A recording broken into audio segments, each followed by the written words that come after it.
Welcome back to Is It Still Good, the channel where we watch older films and let you know if they still hold up. Today, we're going to watch a weird movie from 1994, a really dumb PG-13 comedy, Airheads. And why did I watch Airheads? Don't even ask me. I don't know why.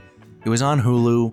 I was doing something else. I thought it would be a good background movie to put on and pick on. I was actually really looking for a film that I could beat up for the channel because it seems like I've been gushing over every movie I've watched lately, and I thought it would be funny to pick on a movie, so I put on Airheads. Airheads is a comedy, crime, music, genre film, whatever you want to call that, and it only runs 1 hour 32 minutes, which I appreciate. Fairly shorter film, moves right along, and IMDb rates Airheads 6.2 out of 10. Now, do I agree with that? Stick around, that's towards the end of the video, but I will say this about Airheads. It was directed by Michael Lemmon, written by Rich Wilkes. It stars a bunch of yahoos, okay? So this one, it's got like a really weird cast. Brendan Fraser plays Chaz. He's like the main character. He's the leader of this band.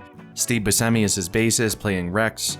Adam Sandler in a supporting role plays Pip, the drummer. Chris Farley is a cop in this. Judd Nelson is like a slimy record executive. Ernie Hudson, who I think was actually a really underrated actor, plays like the straight man. He's one of the cops. Amy Locane is the psycho girlfriend Kayla.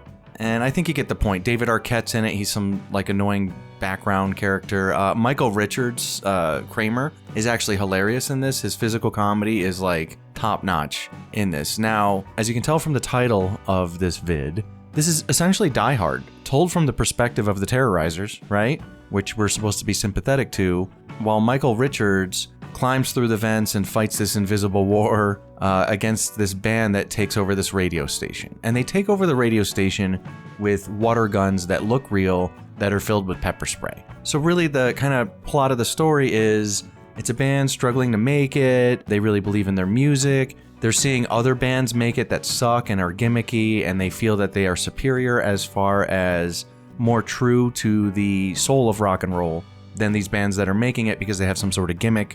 So they decide to forcibly push their way into a radio station to get their demo played because they are convinced once people hear their demo, they will be signed. Things go wrong, Steve Buscemi pulls out one of the water guns, and now they're stuck in this weird hostage situation that they can't go back on.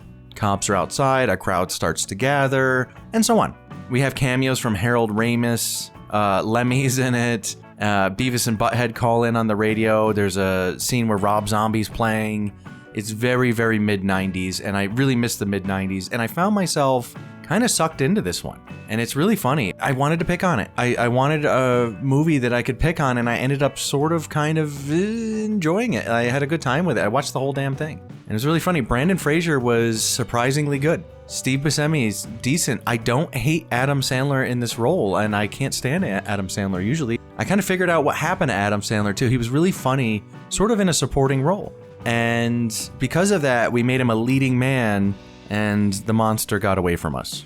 I think that's what happened. I mean, even Chris Farley, who was vastly superior comically to Adam Sandler. I mean, you could just stare at Chris Farley and have a great time. Even Chris Farley was paired up with somebody else, generally David Spade when he was in a leading role. When Chris Farley was in a leading role, they'd pair him up with David Spade and it would work, you know?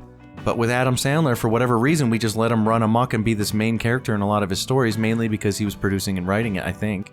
But that's where we got like the Adam Sandler avalanche of crap. Billy Madison okay, Wedding Singer okay, and then, oh boy, was it downhill from there. I was pleasantly surprised that Adam Sandler was not obnoxious in this. I didn't mind him. I thought he was funny. He plays like a really dumb dude. And one of the girls, Nina Siamasco, I don't know how to pronounce her name. She plays Susie. She's one of the hostages, you know, in the radio station, and she falls in love with him. They end up like banging on a couch. It's really funny. So, I don't know. I had a good time with it. It was interesting once I realized that it was kind of like a spin on Die Hard, which I had forgotten about. And it's got like this kind of thing, like win the crowd, you get the power kind of deal. They make all these ridiculous demands, and, you know, one of them is a chance at a record contract. And Judd Nelson, who plays Jimmy Wing, the slimy record exec, offers them a contract, but he didn't even hear their music. And then when they demand for some equipment just to play for the crowd that's gathered, they give them all this fake equipment and they're supposed to lip sync for a music video. And they refuse to do it, and they trash the place, and everybody loves them. And the end of the movie is essentially them playing from prison. They're doing a short stint in prison, They make a record from prison, and it goes triple platinum, and they're soon to get out, and, you know, whatever. I don't know, it's kind of funny. It's just a silly movie, you know, and it wasn't as bad as I thought. Now, what do I give this as far as a number score? Let me sell you guys a couple of my books, and I'll be right back with it.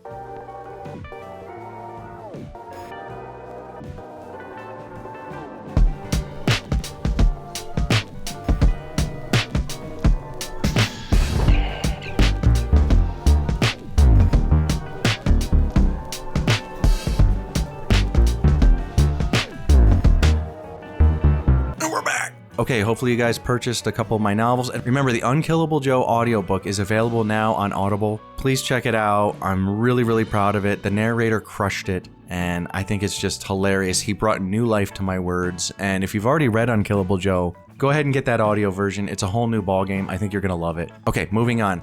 My score for Airheads, IMDb gave it what, 6.2 out of 10? Again, we're in sync. I give it 6.4 out of 10. Actually wasn't that bad. I didn't mind it. I mean, compared to a lot of comedies I've seen made since, this kind of held up in a lot of ways. It was fun. It was great to see Chris Farley in anything, and I just had a good time. I really like how stacked the cast is, you know? It was good to see Harold Ramis just for a moment. Plays one of like the fake record execs they send in. Even stuff like seeing like the references to the mid-90s, Kurt Loder from MTV shows up, and I don't know, all this weird stuff. There was a lot of like weird cameos, and I just really enjoyed it. It was a lot of fun. Michael Richards killed me. His physical acting was awesome. You know, Adam Sandler didn't annoy me. Steve Buscemi stayed in his lane. Brandon Fraser really shined. I don't know. Thought it was pretty good. Michael McKean plays a great scumbag in Milo Jackson.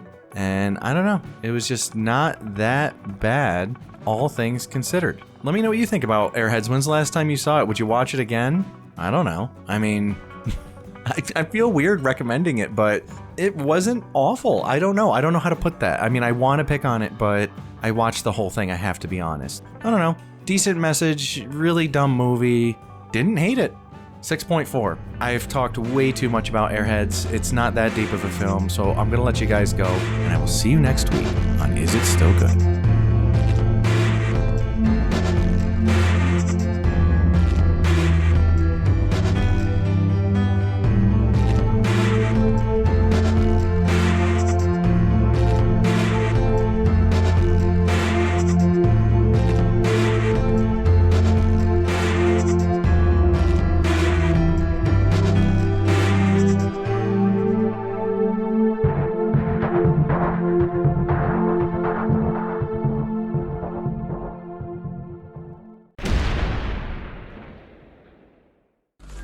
Ha ha ha ha!